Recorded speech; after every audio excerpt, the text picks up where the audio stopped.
right. Thank you for having me and thank you for inviting me to this event. So today I'm going to talk about WebRTC, about WebRTC basics, about WebRTC negotiation, how it works in the browser. We will take a look at the API that is in the browser. We will look at what's the browser support and some other interesting things. So I'm going to show you two demos as well. One is use case, like how you can use WebRTC in the browser. The second one will be a step-by-step tutorial for developers, how you can build your own application, how to use the API, and things like that. So for Wi-Fi, I'll have a Raspberry Pi here connected to my computer. If that doesn't work, I have a Tesla too. So I'm sharing my own Wi-Fi for the demos.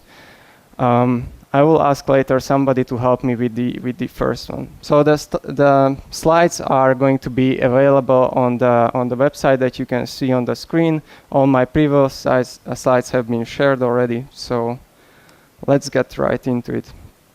So yeah, as it was said, my name is Gabriel Micko. I'm a front-end developer.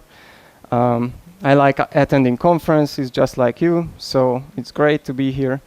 And you can see my Twitter and Facebook, and you can share your thoughts, or you can connect with me via these social media sites, or you can send me an email.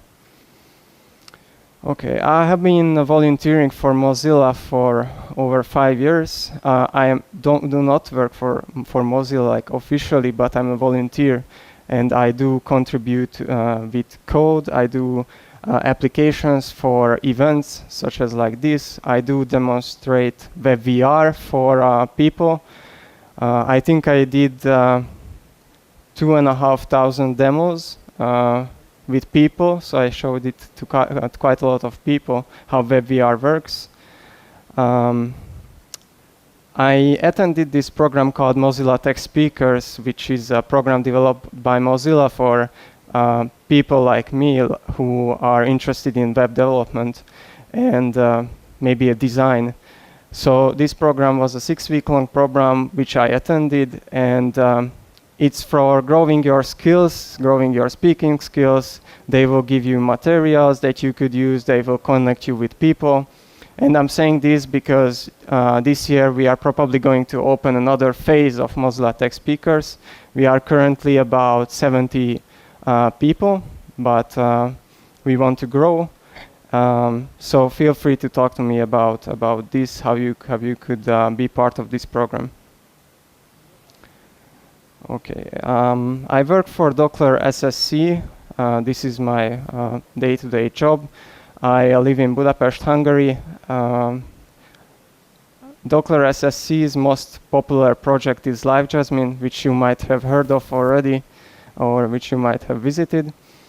I work as a streaming engineer at this project. We are experimenting around WebRTC, so this is one of the reasons I'm super excited about WebRTC. If you don't know LiveJasmine, it's a Come website, LiveCam website for adult entertainment. Yesterday I checked the global ranking. It is the 52nd most visited website on the world. So I think that's quite interesting, so we are in a good shape. So what is WebRTC? It's been around 7 years since Google released this API called WebRTC for browser-based real-time communication. WebRTC provides mobile browsers and normal browsers with real-time capabilities. Since then, many browser vendors joined this effort for making WebRTC great, cool, and work, such as Mozilla and other browser vendors. I would like to ask you if you have ever used WebRTC. Raise your hand. You have? Only 2 people. Okay. Are you interested in WebRTC? Okay. From these 2 people, have you deployed something on production? Almost deployed. Nice. Cool. So I probably will say some use for you. So Web Real-Time Communication is an API in the browser that supports browser-to-browser applications with voice calling, video chat, and peer-to-peer file sharing. Recently, it's been, not recently, but screen sharing is also available. It's getting better and better. And for this, you will not need a plugin anymore, so your users will not need to install Flash or Silverlight to make it work. The connection here is meant to be rich and high quality. WebRTC can be used in desktop browsers, in mobile platforms, in IoT devices. It uses mainly UDP as a network communication method. As you might know, there is UDP and TCP, but sometimes it falls back to TCP, and the reason behind falling back to TCP is there might be some network restrictions, such as, like, you can imagine a company network where there are strict policies and not allowing people to use UDP for any reason, so it will use TCP. The connection is secured by DTLS. DTLS is a security solution, or a security solution for datagram protocols, such as UDP is. Okay, so I want to show you the demo. It's been released in that site, dialing.webrtc.rocks. You can take a look later. And okay, I hope this is going to work now. So I'm going to arrange my slides to mirroring. So yeah, now you can see my my browser. Cool. You might see that I'm using Chrome. I have a reason for that, because the other demo that will make is a little bit. There are some limitations in Firefox which not allow some features. So that's why I'm using. But this site completely works in Firefox as well. Okay.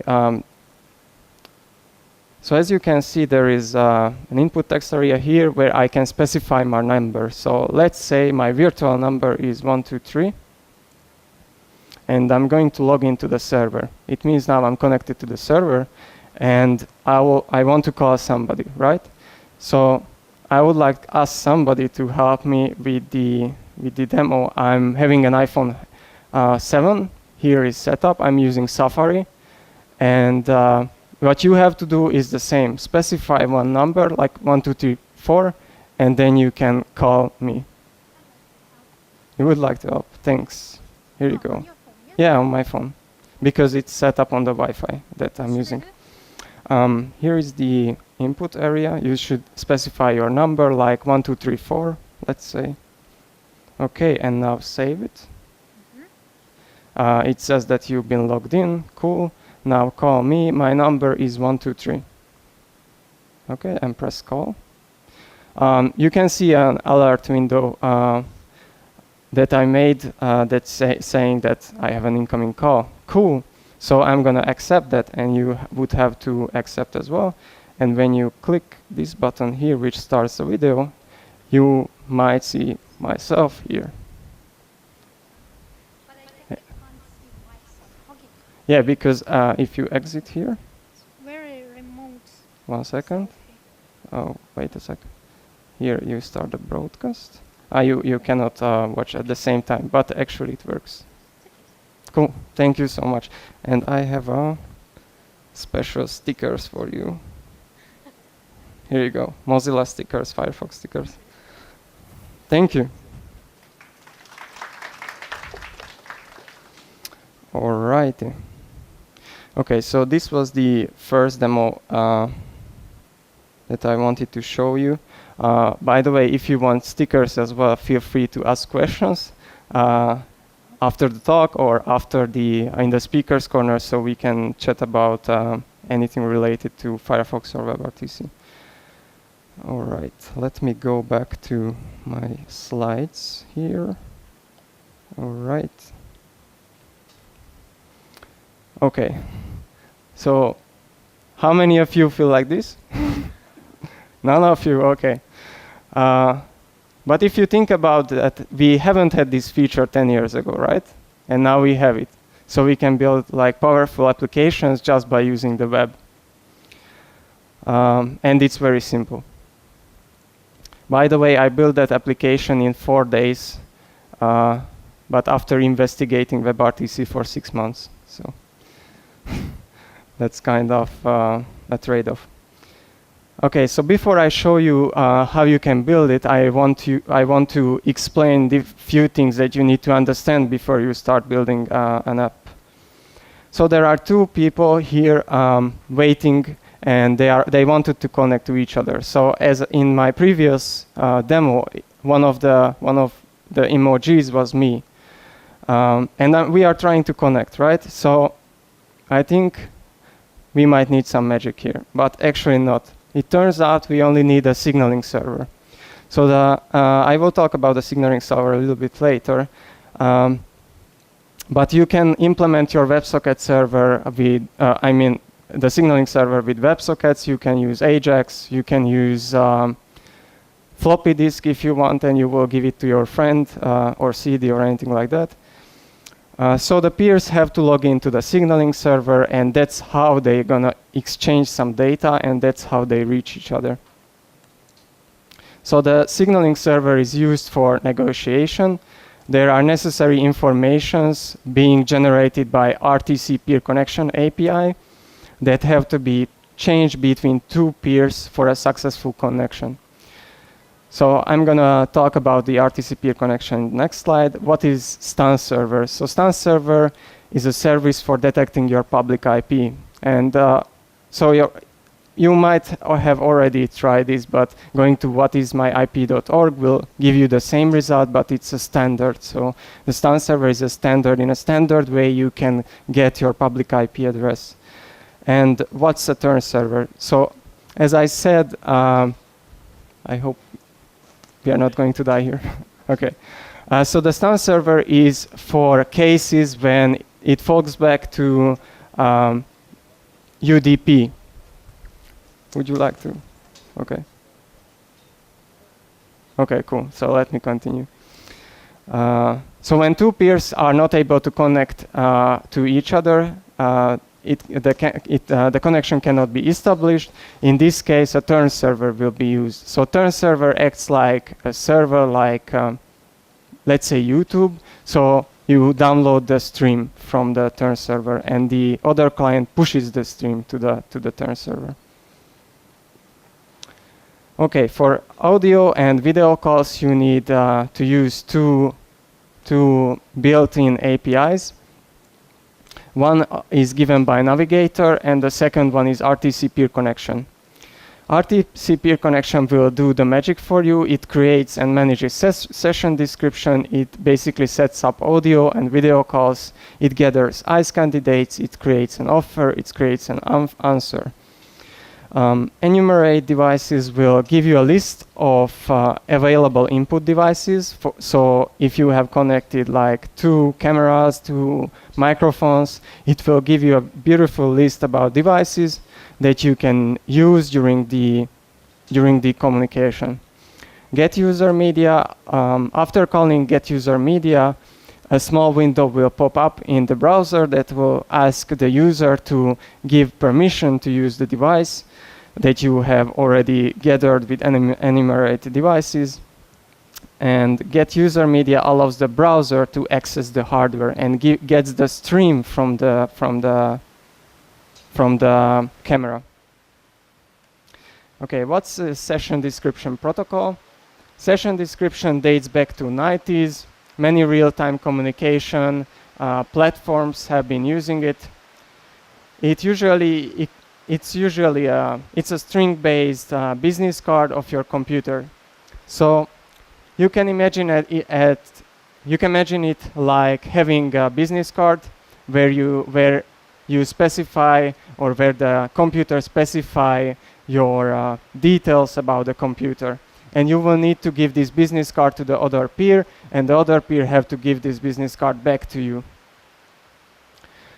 WebRTC uses SDP because it needs to be easy to transport. So as we know, if you are using WebSocket, it's really easy to transport to another side, and vice versa.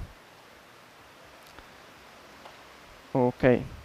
So RTC session description grabs the SDP generated by RTC PC. So when that's created, you can pass it into RTC peer connection. I will show examples for RTC session description. ICE candidates will provide information about how you can connect to the client. For example, the IP address, the port, the transportation layer like UDP and TCP. So the more ICE candidates you have, the better the situation is, because the browser is able to choose the best possible ICE candidate for your connection. And one of the things I will not really talk about is RTC data channels. So you can change not just video and audio, but you can change data. You can change files, you can change photos, you can do file sharing peer-to-peer. So here are my clients. I'm going to explain you what you have to do in order to build up a connection. It's a very nice weather outside. By the way, can you hear me? You can still hear me. Cool. I cannot hear myself. Should we continue? Okay. So as soon as they know who is online, one of the clients have to create an offer. And this offer will go to the signaling server. The signaling server will know where to forward this offer. So it will forward this offer to the other client. Now the other client will have to create an answer for that offer. It's going to create the answer and it's going to send back to the signaling server. So the signaling server will forward the answer back to the client. We are talking about offer, and answer is an SDP. So it's a session description protocol that I just talked about in the previous slide. In the meantime, the API will generate ICE candidates, and ICE candidates are going to be shared as well, vice versa. So both of the clients will share ICE candidates. And once that ICE candidate is shared, connection can be ready to establish, and in a successful situation, it will be ready. Okay, so now you know the basics probably. So let's go and dive deep into the code.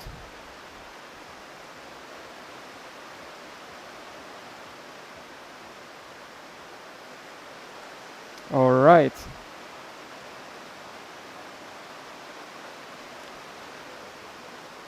Okay.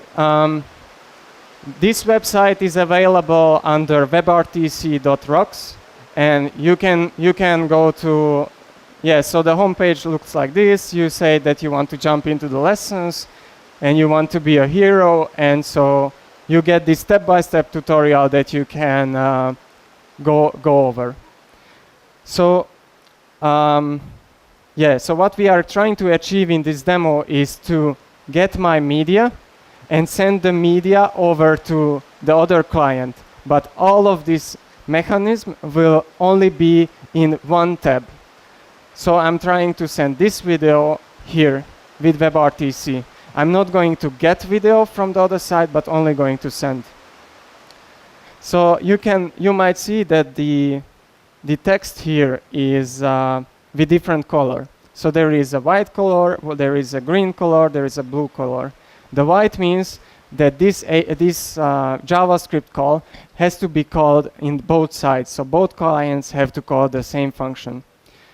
If you see a green title, it means that only one of the clients has to run this code. And the blue one, it means that the other client has to run this code. Cool. Okay. So the first step is to get the user media, as I told you. As you see, I'm calling get user media. I'm gonna be super simple here. I'm gonna pass an object and I say, okay, I want to access the video. Okay, I want to access the audio. And that's a promise. When the promise resolves, what I'm gonna do is I'm gonna set the src object as a media stream. So this video's src object will be the media stream. So let's run the code. Cool.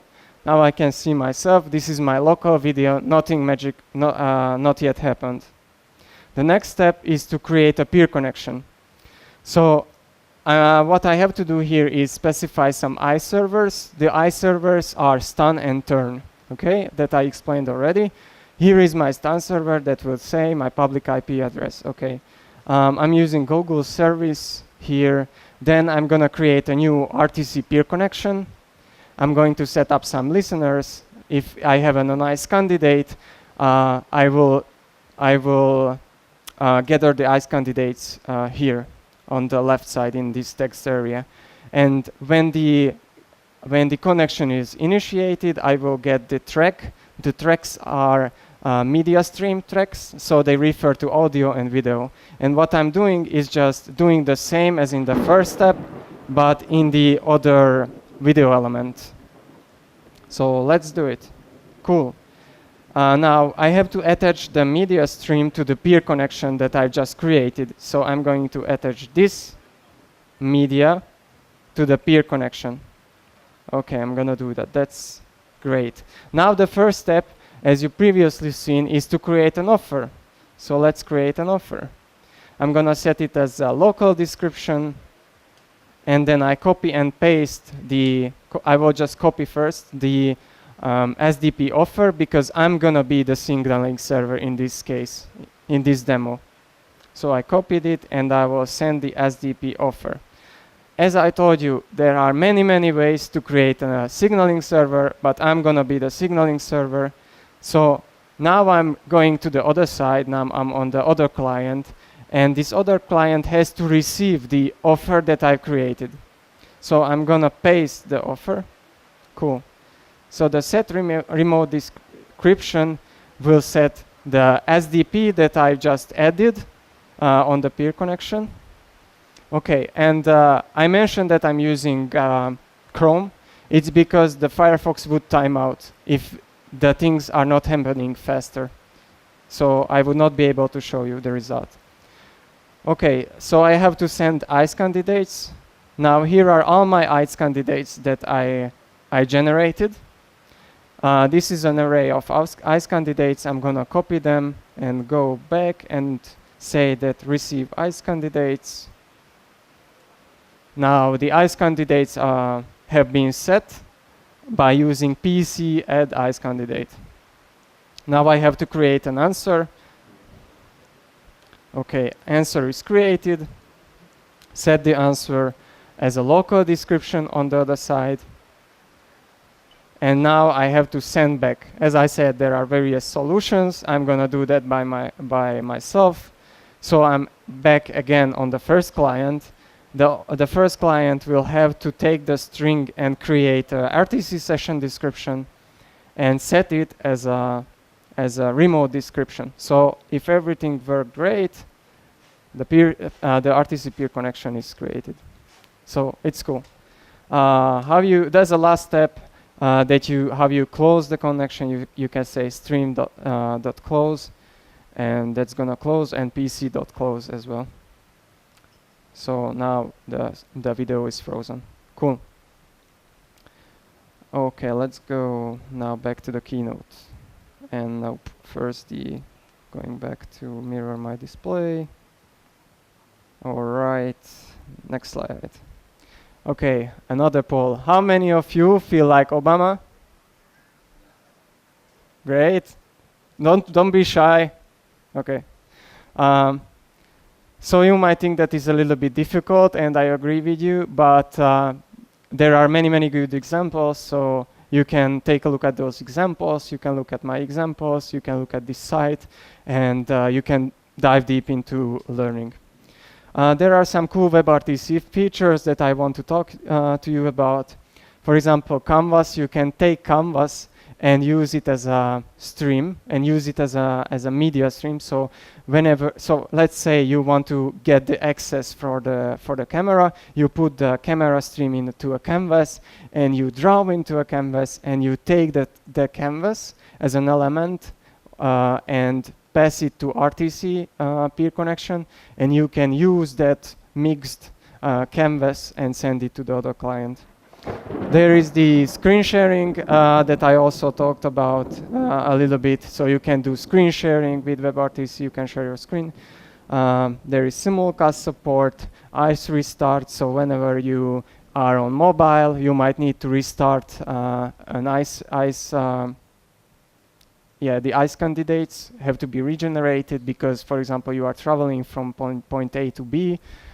Full duplex across all the platforms. It means that the audio quality is great, and the best thing that I like is that it's 100% promise-based. It means you are using promises all the way you are building the applications. Previously, it was not promise-based, so you had to use callbacks, etc. Who uses WebRTC? Last year, there was Google released the statistics and saying that 1.5 billion weekly Chrome and audio video minutes they have, and this is just one browser. So you could imagine the other browsers like Safari and Firefox and the other browser. This is a 45% increase in comparison to 2006. So this is still, I think, a niche market that you could join and build some great stuff. You can see the list of apps that are using WebRTC. For example, you might miss that that Facebook is using or WhatsApp is using the same technology. Okay, how you could debug WebRTC apps? There are two ways to debug apps. One of them is browser integrated tools you can use. Chrome has it, Firefox has it. Safari unfortunately doesn't have, but Safari has another great tools that the other browsers don't have, but I don't want to talk about that now. When you go to Chrome WebRTC-logs or Chrome WebRTC-internals, you would see the logs if you have generated a WebRTC or a RTC session description, or about WebRTC on Firefox. Or there is another way that you can use for Safari, and where there are not integrated tools, you can use WebRTC Analyzer that we built internally and released under Docker Labs. It's a very powerful tool that helps you to debug connections. And also there is GetStats, GetStats uses the RTC peer connection .getstats function, and we are using the same as well. So it will give you a statistics, and all these libraries do is that they make an interface and they dump all the data. So you don't have to care about that. Alliance for Open Media stands for a new codec that's in progress. I think they are in a really good phase. It's called AV1, and the goals here are making the codec open, making it work on web, and it should work with WebRTC. It should handle great quality, should fit any modem, device bandwidth. It should be super secure, and there are people behind like Mozilla, developers, Google, Microsoft, Amazon, and things like that. What they need to do now is to implement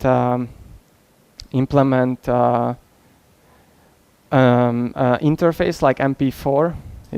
It's not an interface, but I can't remember the word from the top of my head, which will take audio and video and put it together. It's a container format. So all we need is a container format, and AV1 will be able to you will be able to use in the browsers when they implement it in the browsers.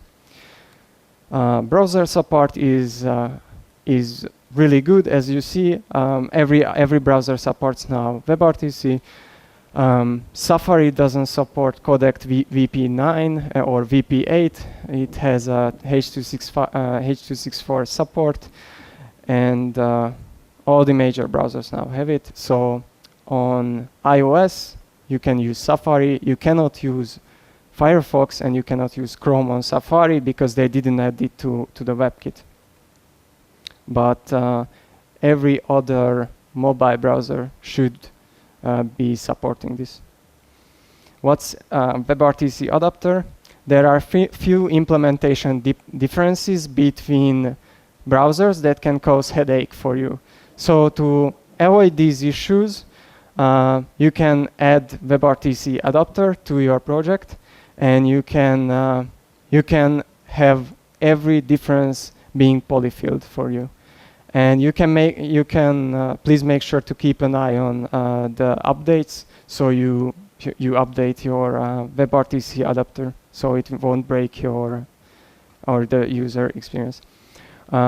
Okay, so I think the next talk is going to be about WebVR, so I'm not going to say a lot about that, and I'm short on time, but I want to show you some ideas, or want to tell you some ideas. You can do, for example, let's say what you want to use a WebRTC for. I got this question a lot. You can use for video and voice chat in VR. So I don't remember the URL that the Mozilla built now, but there is a very cool demo that you are in WebVR, and you could have another friend joining the WebVR experience, and you could chat together, and you could see each other. And yeah, so it's using WebRTC and VR. You can build peer-to-peer games like table tennis or football, so it can be real time. You can use it to control your device. So let's say I'm having the iPhone, and let's say I'm in augmented reality. I can use this phone as a sword, let's say, and I can send the movements of the phone to the browser via WebRTC in real time. So that's one of the use cases you could find useful. There is WebTorrent for if you haven't tried, you can try torrenting on the web. There is a really nice demo on webtorrent.io. What's WebRTC Multipoint Control Unit? That's very cool stuff. You can start streaming to a media server. Let's say you have a Raspberry Pi, just like I have. You will install one of the open source media servers that can receive an input of WebRTC, and you start streaming. And you do some fancy stuff on the server side, just like putting a mask on the person's head, or you can do not just fancy stuff, but you can do transcoding. You can use AI tools like recognizing the age of the person, or you can recognize the materials on the screen, and then you do some stuff on the server side, and you play the stream back to the client or to the other client. There are 3 open source tools that you can take a look at. One of them is Curento, the other one is Janus, the other one is Gypsy. And they are capable of different things. I suggest you to start with Curento because that's what we tried internally. That's what I have experienced in, and it's a really good. There is a really good documentation as well. Is WebRTC ready yet? You can raise the question. You can go to these sites and find out yourself. There are 2 blogs that I would like to suggest you to take a look at. One is WebRTC Hacks by Chet Hart. He's an expert on WebRTC. I'm learning from these experts. There is Blog Geek Me from Tashi Levent-Levy, the guy from Israel. There is official site, webrtc.org, or you can subscribe to a mailing list, RealTime Weekly or WebRTC Weekly. And I'm running short on time, so I want to thank you all for paying attention. If you have questions, I'm not sure if we have time for that, but if so, you could ask questions. Thank you so much.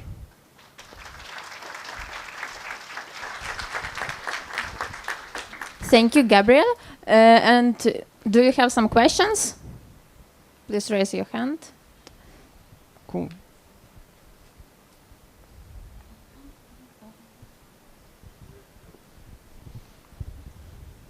Hello, Gabriel. Hello. Thank you for so interesting topic. Sure, you're welcome.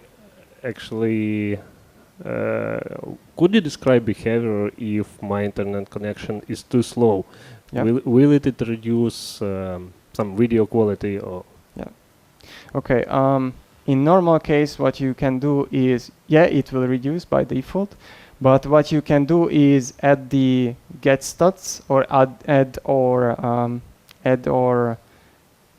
implemented interface, or you can use the RTC session description get stat function by yourself, and it will give you statistics. And these statistics are real time. So whenever you call the function, you get real time data. You get real time data about if the connection is good or not, and you can act based on these statistics. So I think that answers your question. So call getStats on RTC peer connection and use that statistics to determine whether you want to abort the connection or whether you want to lower the quality of the connection. But it's based on you, what you would like to do. Thank you. You're welcome. And, Hello, Gabriel. Hello. One of the examples that you have is table tennis. Yep. Right? Can you explain exactly how the players' actions and movements are best using WebRTC technology or something else? And whether that example can be built using just peer-to-peer connection or whether it needs intermediate server? Yeah, it's a good question actually. So what you, so I think what your concern right now is, or what you're concerned about is putting business logic into the clients. So you might be afraid of putting some business logic and you don't include the server side in the connection. So what you can do is build your WebRTC server on the backend, and your clients will connect to that server. And they are going to be connected peer-to-peer to the server. And the other client is going to be peer-to-peer with the server as well. And they change data peer-to-peer. Or if you want to build a simple application, you don't need a server. If you don't want to do many business logic or anything like that, you don't want to calculate some stuff. You can just do peer-to-peer and calculate things on the client side.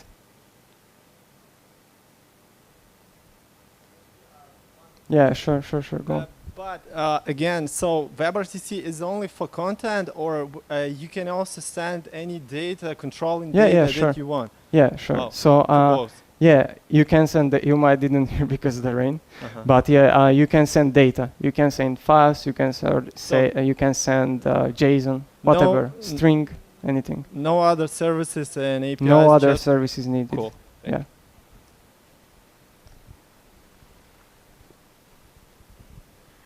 And what about group calls? Can I call for several people? Okay. So that's a really hard topic. You can do mesh. The really basic solution is creating mesh. So everyone is connected to everyone.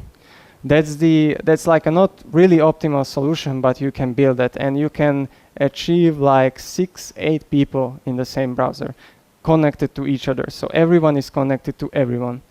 I would not recommend you to do that. You can use the open source tool that I showed you here. That's Currento and Jitsi and Janus. So Currento, for example. So Currento is able to create a pipeline for you. And what pipeline means is that you send streams to the pipeline, and then you and the clients will receive the stream from the pipeline. So you could save some connections there, or you can build a tool that merges all of the streams into one and then send that over. But that's not very easy to do, and there are not open source tools yet that I know about that can do this, that can merge. But there are paid tools that you can use. Like I don't remember, but I could look for you for that if you want. Thank you. You're welcome.